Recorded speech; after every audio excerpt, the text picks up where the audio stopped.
Wait for the little line. There. We're back talking about H89, and we have legislative counsel here. We're just going to kind of walk through the bill and look at the areas where there's questions or some additional drafting that we think that needs to be done. And I'll let you lead the way, Michelle, and if anybody catches something that we're missing, definitely type in. Or raise your hand and I'll call it. Michelle. Sure. Okay, so you just want me to go through and go section by section? Yeah, I think so. And okay.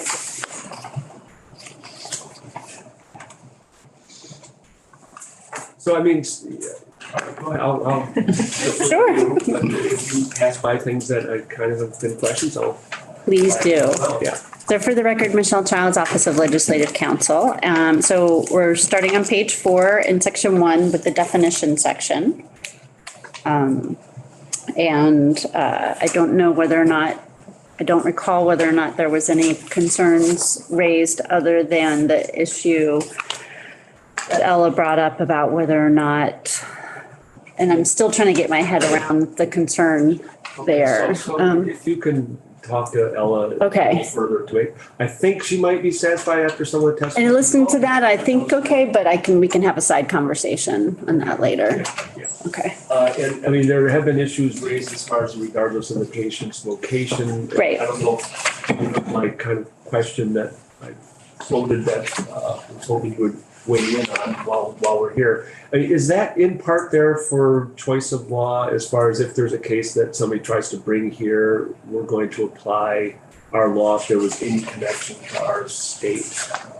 Or is that not? I mean, yes, I mean, it's trying, it is, this language was included in the Massachusetts legislation. It is, my recollection is it's not necessarily in some of the other states' shield laws, and it is looking to address circumstances where there might be a telehealth situation where you don't have the patient and the provider in the same state. Although we seem to be hearing from testimony that, at least at this point, that's just not correct. But right, because of licensing and all of those factors, right? Sure. I just remember you bringing this example up, and so I don't know if it's relevant to this, that if somebody is prescribed a prescription for medicated abortion in Vermont, but then they take it in outside state. Right. This would cover that for them. Right. They would be protected that way. Yep. But the provider would. Right. Correct. Yeah. Right. Mm-hmm. All right. Okay. Yeah, that makes sense. Anything else on? Oh, sorry, Angela. Sorry, we can be on page 5, right? Page 5. But this section generally, okay. So I was wondering, Michelle, what you think about this in subsection B. Mm-hmm. Where there was a brief discussion with Falco yesterday about whether or not this would cover, for instance, school employees, unlicensed school employees. We have this phrase here, duly licensed, Mm-hmm. for the state laws of the state. He suggested that a licensed educator would be covered, a licensed mental health practitioner in a school would be covered. But I was wondering about non-licensed school personnel, and then also, anyone who helps someone receive this care, as we've talked about, the Uber driver or the person who gets someone to a clinic. Are we covering them? My initial thoughts is yes, because of the bit about facilitation and aiding someone in obtaining those services. But I would say for right now, let me sit on it a little bit and parse the language and think. I mean, I think generally we've been traditionally targeting kind of traditional healthcare providers, how broad this would be. But I think it does, but let me just double back on that. Okay, great. Mm-hmm. And another question that was raised as part of that was just checking for consistency. I think, Martin, you were saying that you thought there was a different section that really did broaden the protection. Yeah, I think when you actually get to the tortious interference, where it's talking about all persons. Right. And maybe that makes it fine, but yeah. Right, I'll take some time and look at them together and make sure. I mean, I think that all those folks are covered, but, And I think it's on line 5 on page 5, the concept of aiding or encouraging. right, Attempting to aid or encourage, that could be a non-licensed person. right. You Yep, want to make sure that they're protected. yep. Thanks, Angela. So Ella, you were out when we just had talked a little bit about that subsection subdivision 2. Oh, you did. And wondering if you're satisfied with what you heard as far as testimony today, if you still have concern, and if so, maybe you can work with Michelle offline to see if there's some language. Yeah, I'll just share a side conversation that went deeper on that with Jessa. And now that she's thought through a few examples, she might want to come back and share some more thoughts at a later time. I think that this is a very broad piece here, and it is, Jessa did also check with her counterpart in Massachusetts. This is how it is, and you probably already knew this anyway, Michelle, that this is how it is in the Massachusetts piece. So this is, we're grabbing onto what they did in Massachusetts and really utilizing that here. But there are a number of scenarios that this might just be broad enough that it's not really our intention to be that broad. We're really thinking about malpractice and certain situations where we wouldn't want this to be shielding, addressing those kinds of situations. And the language is just extremely broad and not specific. So I think I'd like to have some more conversations outside of the committee and come back. Perfect. If you and Jessa can work with Michelle on that to try to satisfy that concern, that'd be great. So I'm going to move on to page 6 in section 2, which is the, I don't think we've done anything on that one. I don't believe so. Section 3 is the statement that the civil arrest process that's in current law under Title 12 does not apply in these particular circumstances. Civil arrest is when you bring someone to a civil proceeding. And so that would not be an available option in the context of abusive litigation concerning legally protected healthcare. So I think the one thing on that is I don't think we've really had any witnesses testify on that, and perhaps Judge Zone can help explain it as, Or you might, when Ella's in this afternoon, you might bring it up to her. I think she's the one that raised the issue with me early on when I was going through the process of putting the draft together. Perfect, thank you. I don't think she had any particular concern about it. She just kind of flagged it as something for me to look at. Okay, great, thanks. So section 4, still on page 7, which is the chapter on abusive litigation concerning legally protected healthcare. So I don't know whether or not there were just a couple small language tweaks that I have on that section. And it goes to the chair's mentioning of, like, if you look at page 11 in section 7303 on foreign judgments, is I would just want to clarify that we're talking about abusive litigation. I had one on page 9. Okay. With the line 15, but there just was question of, did we want to keep 3 years or change that or? Right. So our general statute of limitations for courts is 3 years. So this is just mirroring what we currently have in law. You don't have to have a statement here at all, and it would default to the 3 years. I just put it in there just, for clarity for folks.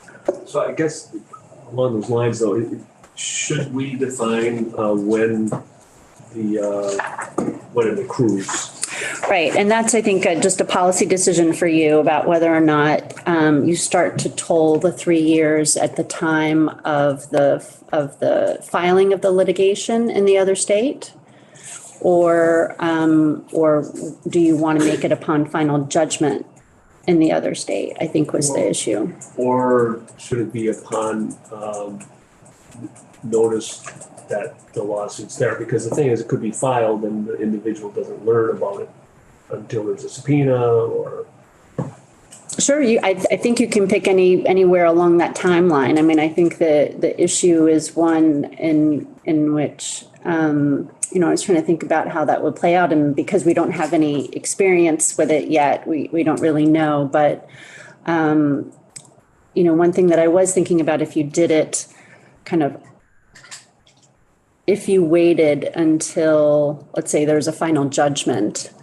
So there's, in the Texas court. So, it's possible that the time from initial filing until there's an actual judgment could possibly be quite a long time. I don't know. I'm just speculating. And I guess my question is, well, how would that impact the defendant in that case in terms of them having to hire lawyers and have expenses and things like that? This chapter provides for remedies there for them to be able to recoup those costs through the countersuit. But I'm just trying to think about the issues around the purpose behind this, this particular litigation. And, is it, because we're talking about abusive litigation in the whole context, if it's being used to punish or harass someone or to deter someone from accessing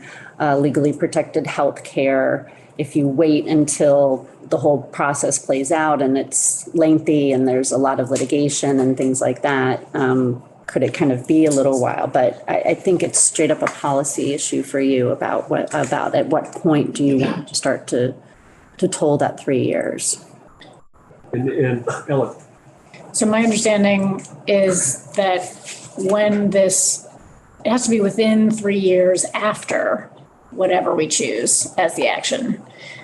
So if you were in the middle of a lengthy, what feels like abusive litigation situation for maybe, let's say it takes at least 18 months to resolve, you couldn't, if we said that this starts at the end when there's a judgment, that during that 18 months, the provider here couldn't bring a suit saying this is abusive litigation and I want to counter sue. Is that, I'm understanding that. So that there's sort of a pro and a con. We want to give the person as much time as possible to choose to bring the countersuit. But at the same time, if we limit them from being able to bring the countersuit while the other suit is going on, it just drags us into many, many, many years, and that they have to wait for that judgment.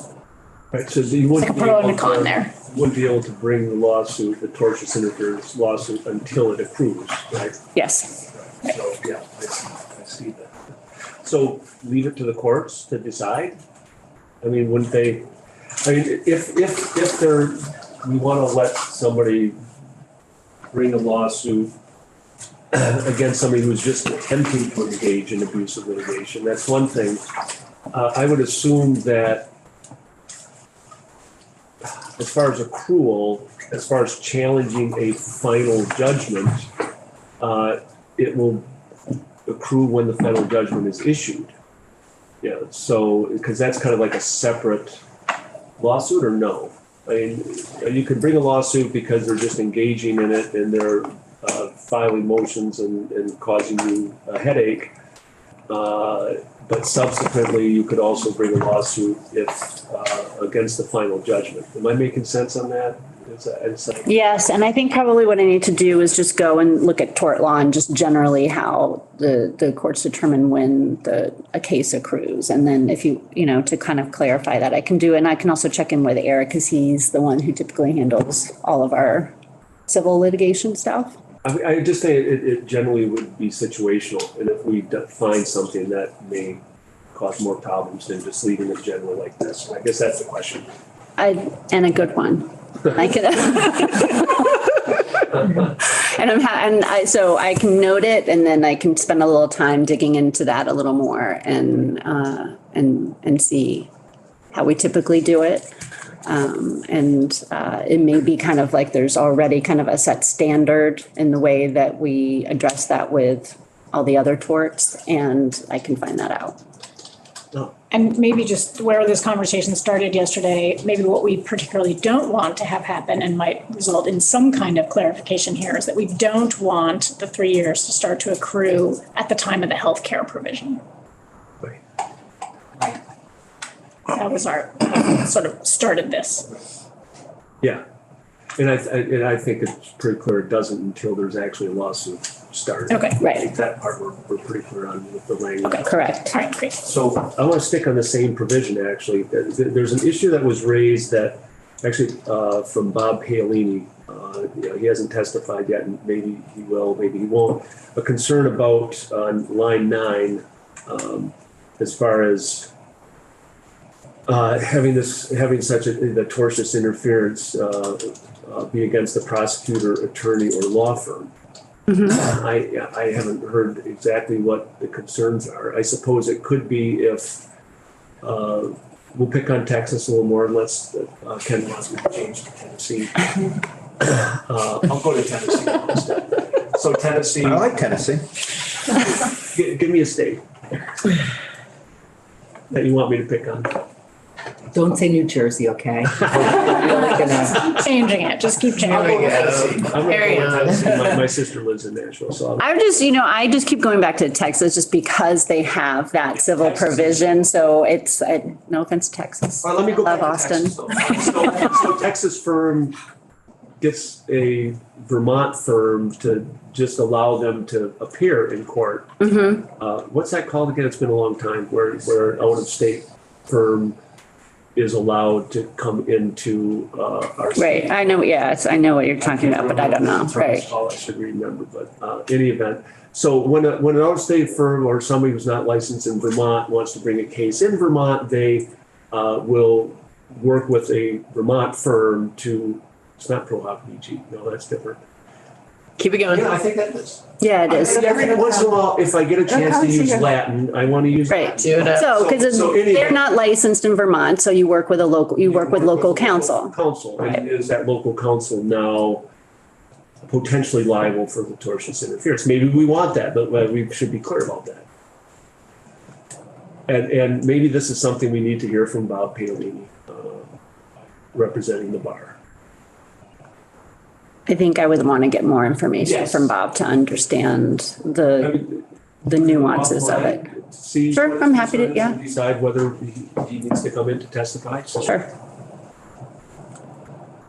Okay. No more Latin, I apologize.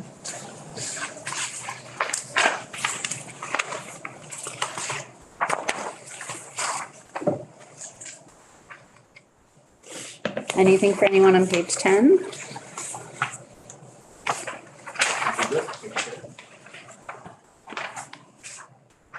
So as I mentioned on 7303, I just want to make it clear that, so I would just tweak the language there so in connection with, The word concerning or?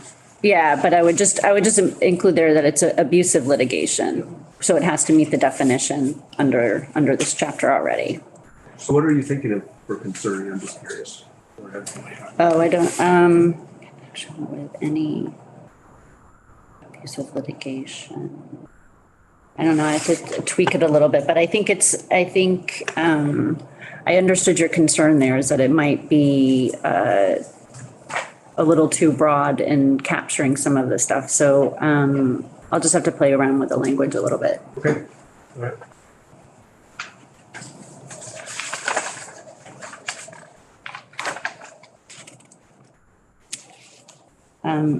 Any concerns about anything else on this page? Seeing none? Sorry, on 11 wasn't, maybe you just said this on line 11, that concerning. It's the same, It's the yeah, same it's the issue, same right? issue in both. Yep, sorry. Should have mentioned that. So page 12, you have, starting at the bottom of the page, you have the establishment of the new misdemeanor in Title 13. I had a question actually, kind of popped up for me yesterday. I couldn't decide if I wanted to ask or not. I guess I will. From starting on 11, the non-cooperation, 306.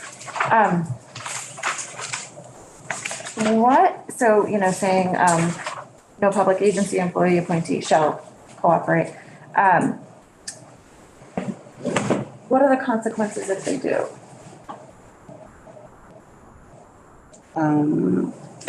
Or is that outside the original?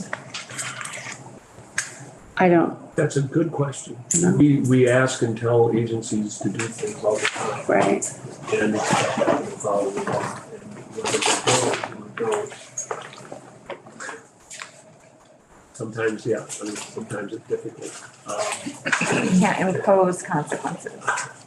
I mean, we could, but we generally don't when we're telling. the Is other that done branches. in rulemaking? What's that? Is that done in rulemaking or?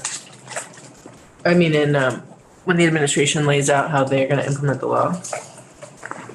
We have input on that. I think, there's the separation of powers issue. And, we control the purse, and if they're, not doing what we're asking, that's one of the things that we can do. I don't think there's obviously criminal sanctions that if somebody violates a crime and they are a state employee, but it's Right, different. but this is not a crime. That's kind of been my understanding. Right, I mean, I would presume that there are, whether the different departments and things like that there are internal processes for addressing if they're in violation of the law, whether it's, under the conditions of their employment or the agency rules, or statute. But it's kind of their job to monitor that kind of, well, it's our job as well, but the consequences come The from direct within. oversight is. Right, from within Yeah. the executive. I can see whether or not, I'm just trying to think about whether or not there's anything, that's like, general around if there was a particular agency, like, that was not following it, whether or not there's the ability for someone to file something to kind of compel compliance or, things. Injunction. Or seek, right, that sort of thing. And again, right, and so again, Eric deals with all of that kind of stuff, and so I'll double check with him. Yes, I mean, but that is another, if a agency is violating legislation, somebody can bring a lawsuit to compel compliance or enjoin them doing the wrong thing. And then it becomes kind of a court issue, and the court can issue an order, and if they don't comply with the order, there can be contempt. So you generally don't get that. But, so just trying to think about some of the legislation we worked on last year. There are parts of government that have immunity, right, from being sued, and I'm just wondering, would this fit under that or not? It's usually damages that Or the immunity for it, not, okay. injunctive relief, Okay, generally speaking. I'm sure there are exceptions to that. thank you. Yeah, I guess, I'm just thinking of trying to guard against, and again, it may be outside the scope of what we can do in this bill, but, folks acting on their own. Right. Their own sort of moral beliefs or something. Right. I mean, there is something called a writ of mandamus where, which basically is a court order directing somebody to do something that they're obligated to do under the law. And I would expect that, these traditional kinds of remedies would just, you don't have to say something about that, but they're going to be available. Great. Can I just clarify? Because for me, I feel like it's also, that's what we do, is we're constantly putting things out there for our department, like, you need to do these things, these are what it is. And so there is that implication of like, the expectation is that they will be done and that, but I see where it's like that added layer of protection of like, just wanting to make sure you're gonna do this. It's frequently. Yes. Kate and Ella, Oh, sorry, no, I'm just or Ella? thinking. Yeah, I think I understand that there's protections existing to try and make people do what they're supposed to do according to the law and policies and regulations, but this feels like one little faxing of a piece of information to another attorney in another state could change somebody's life.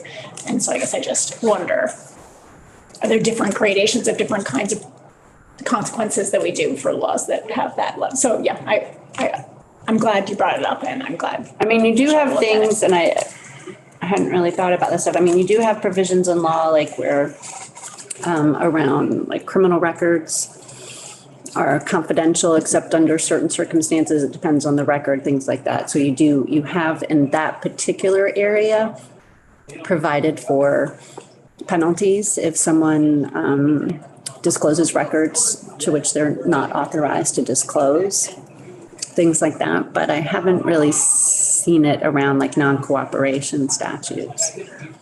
But I guess, oh, yeah. But the cooperation would be turning over information, so maybe put that down to kind of as far as that happens. And maybe it's, I admit I haven't yet read the companion bill, and maybe it wouldn't count as data though, right? Like it's different. I think it has more to do with this. Assisting in investigations and things like that. Yeah. Okay. Yeah. But yeah, it is data, it's just in a narrower context. Yeah. So maybe we look at that other bill as well, maybe this is an issue that comes up in the other bill regarding data. As well. Yeah. Barbara. So this is maybe too much of a tangent, but we know that, so I guess my concern is also any of the surveillance technology that may or may not be used in Vermont, and having that be accessible as a way of showing that somebody was in. Right. And just making sure that we don't allow license plate reader information to be given to be part of these actions or these. So again, just sort of hanging out there because we haven't tackled all of our uses of technology that. Yeah, no, that makes sense. So I would talk to whoever's working on that bill with Congress. Okay. That's kind of this privacy All right. data thing that they're. Right, because even our DMV information, like we know that there's a lot of. Right. Okay, all right. Yeah, I think that, Put that there. Logan Nickel, you could, he's one I would suggest talking to, because he's talked to me in this context of what we're doing. Okay. Here, what we're doing here, so.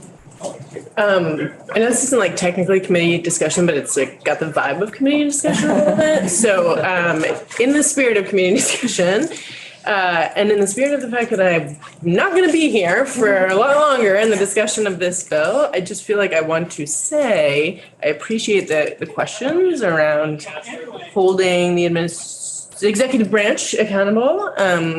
I just want to name on the record, I feel a little bit concerned about going down a road of specifying penalties for the executive branch in a bill like this. I just am a little bit worried that it would not be beneficial to the overall spirit of the bill. And I can say more about that if you'd like, but I just want to say it before I'm not here to say it anymore. Thank you. No, yeah, I think we just want to look into what the options are. Sure. But definitely we'll take that into account.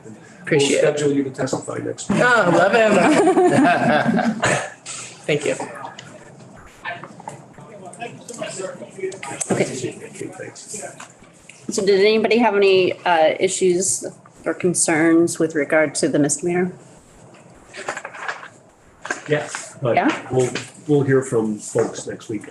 I mean, we'll keep it there for now. I mean, I have a question. I've had a question mark beside that from the beginning, but I did want to start with this being a misdemeanor. So do you want to share them? My thoughts is Yeah. I don't like new crimes until we have some penalty. But let's hear from state's attorneys and the defender generals. So far, people have not raised that concern, but that's always something I flag. But there's no concern with the language or No. the elements, okay. Just whether we continue with that. Sure.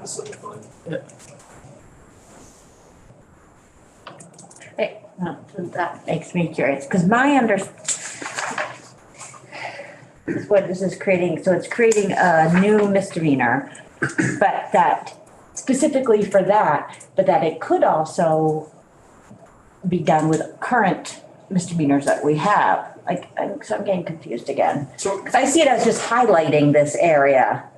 So I guess I would ask a question, to Michelle along those lines, is that if it's a misdemeanor, it's up to the state. If we do a civil fine, then the location can seek damages, right? Or no, not necessarily. It would still be the state or a state prosecutor bringing this. Yeah, I mean, I think I can look at, I think it's possible, it's been a little while since I've looked at these particular laws in the other places, but I mean, you could, you mean like civil as not like a judicial bureau ticket, but more like that. I think that there actually are a few of them that have a provision with regard to being able to recover civil damages. So let me take a look and see. So that may be the better approach, Right. to make it a civil fine, but also allow, the organization to be able to collect.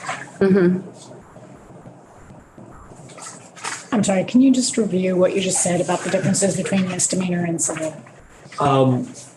So, I mean, misdemeanor is going to provide somebody potentially with a criminal record. We generally try to avoid adding misdemeanors. I mean, it does mean that we're being very serious about this, if the consequences are potentially criminal penalty.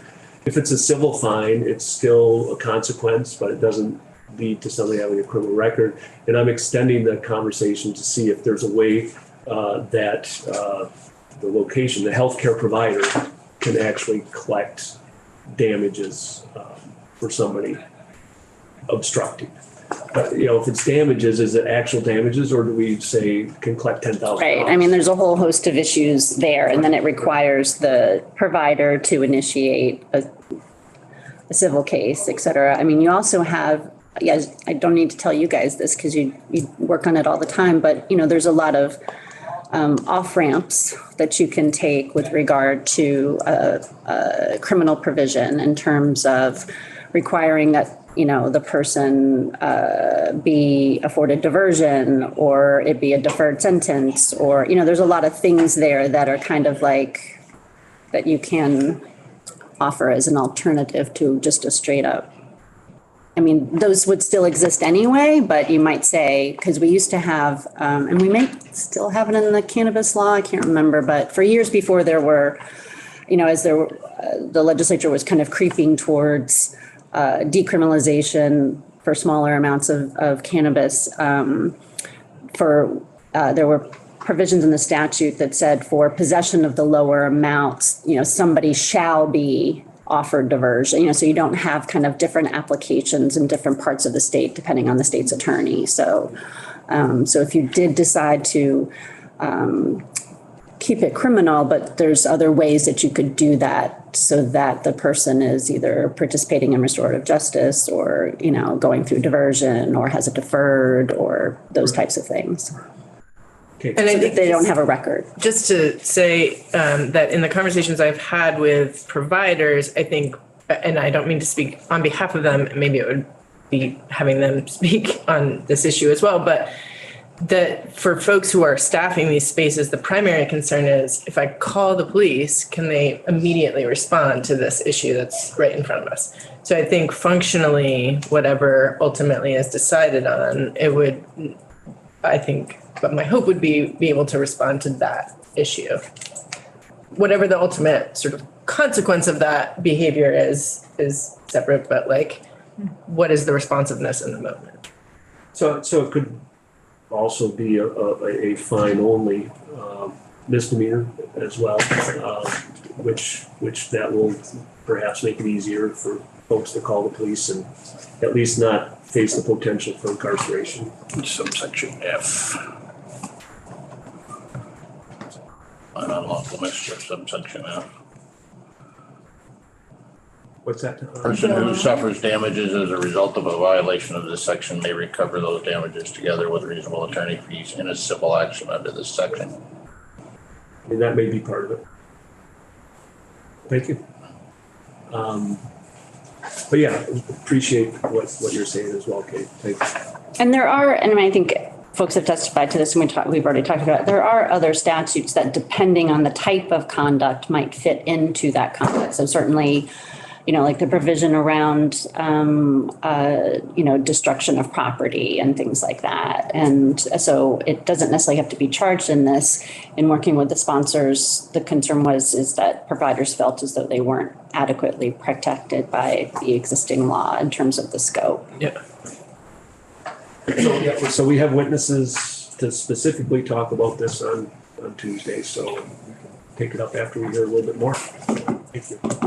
Can we stay on page 14? I can't remember, it might have been Ellen who brought it up yesterday, the question of adding language in for, on line 3 or 4 on page 14 to protect folks providing support to a patient or provider.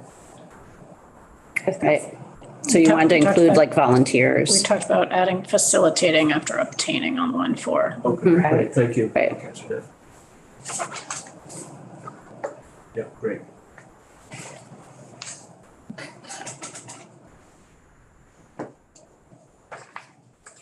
Okay, next section still on page 14. This is the extradition provision. So we've got kind of the ability, as we talked about yesterday, because of the Constitution, we are required, if it's a valid extradition warrant and the person was in the jurisdiction of the demanding state at the time that the alleged offense occurred, we don't really have any options not to respond and honor that extradition warrant. But there is so a little bit of room there, and that is if the accused was not physically present in the state when the alleged offense occurred, and then they subsequently fled jurisdiction. I'm sorry, wait, no, if they weren't, sorry, I just twisted those up. So if they were not physically present in the state, then we would not be required to extradite that person. Not seeing questions, except I do have one question, whether we need any other witnesses on that provision, or if people are sad. I mean, I think it would be nice to have, maybe somebody from the criminal division, from the Attorney General's office to just address extradition issues in general. It's not something that this body typically deals with.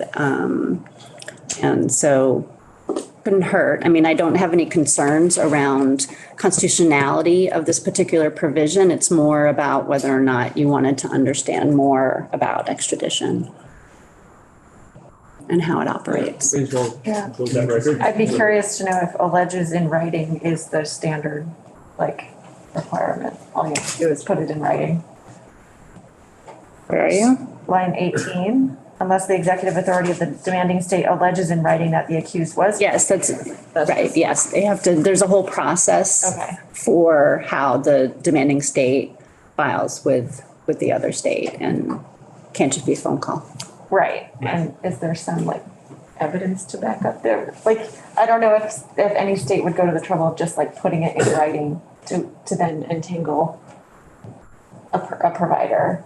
Even if they didn't have. No, there's a whole process for how you go about the extradition process.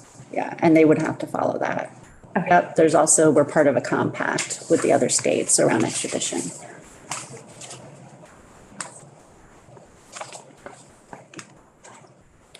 Page 15, so section 7, the only change I have this on with regard to summoning someone in a case of abusive litigation is that word concerning is there too. So I'm just going to clarify that it's abusive litigation.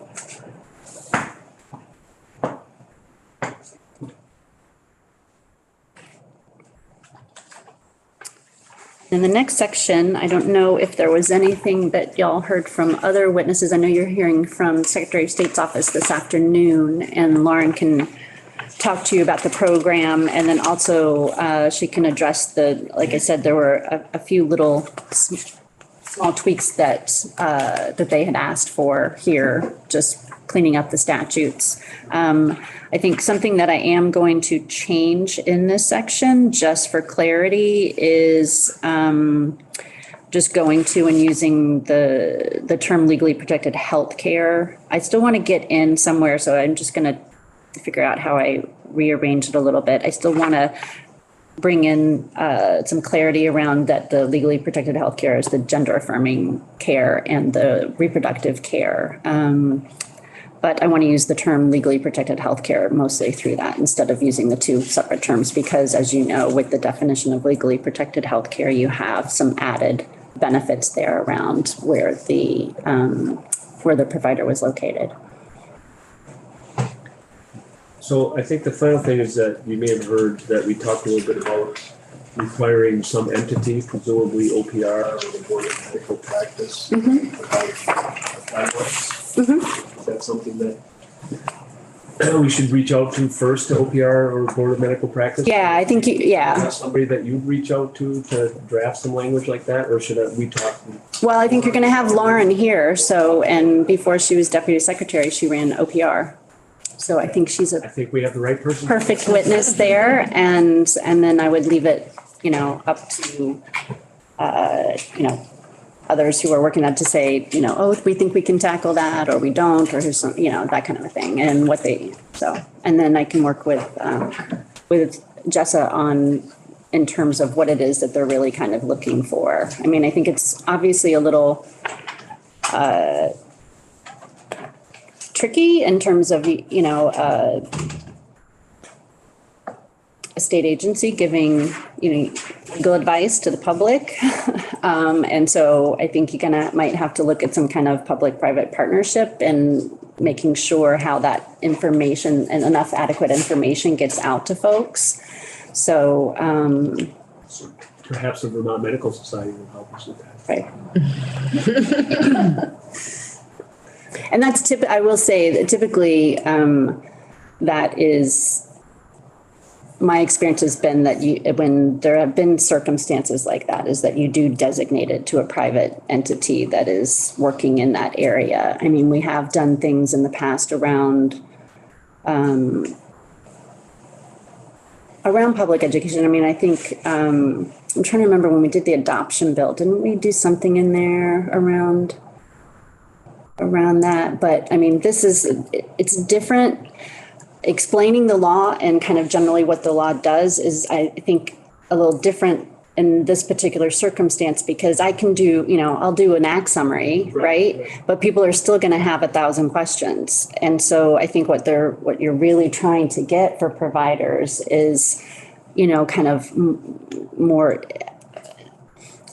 akin to legal advice rather than this is what the bill does. This may not work. I think, it's certainly worth exploring and seeing how you could kind of come up with something, maybe partnering and things like that. But I think I just want to recognize the limitations of that. Yeah, it's giving legal advice potentially. Right. And then also it's, one question leads to another. And then as you guys have heard from all the witnesses, we're really in uncharted waters here in many ways. And we're not going to know until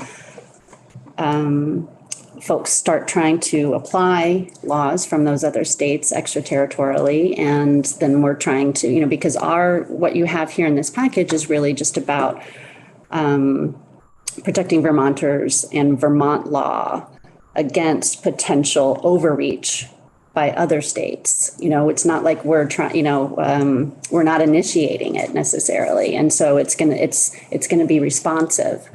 And I think it's going to be very fact specific and complicated legally and still a lot of questions. And so it's a little, it's definitely different than when we've said before, oh, we've overhauled this area of law. Can someone do a little something to make sure people are clear on this? I think back to when we did civil unions, and I think I mentioned this to you earlier, we put in there because during the first year that civil unions was available, and because it wasn't only restricted to Vermont residents, I think it was 80% of the people who got civil union licenses in Vermont was around 80% were people from outside of Vermont. And Vermont could not guarantee that if they obtained a civil union here, that when they returned to their home state, that their home state would recognize it. And so there was something that we required that when people would go to their town clerk and get a copy, ask for a license, that there was just a little handout that said, you know, this applies in Vermont. This may or may not apply in your home state. So just kind of like a be aware. But this is so much more complicated than that. You know, sometimes the provision of a little information is worse than no information. Right, understood. All right, so just a kind of a heads up. So we're going to have more testimony, obviously, this afternoon. Still want people here at 1 so you can start right away. But we'll be taking testimony on Tuesday afternoon, Wednesday afternoon. Wednesday morning, we're going to be hearing about some issues regarding sheriffs. And I'm hoping that you can have a draft of whatever else we're doing, like, and given whatever we hear on Tuesday, most of the testimony will be Tuesday. Perhaps a draft by the end of Thursday that I can distribute to people and have a walkthrough on Friday. Okay. A week from tomorrow. Oh, okay. In the morning. The morning's fine, yeah. Okay, sorry. I have to take my kids to a doctor's appointment at Dartmouth in the afternoon, sorry. We'll put it in. If it looks like the floor is going to be long, I might ask for folks to come at 9 to have the walkthrough, but I'm not expecting, I don't think anything's coming to the floor that's going to be long anytime soon, as far as I know. But yeah, then we'll have the walkthrough and see if there's any additional comments from folks and perhaps be able to take it up the following week. So, all right, thank you very much. Sounds good.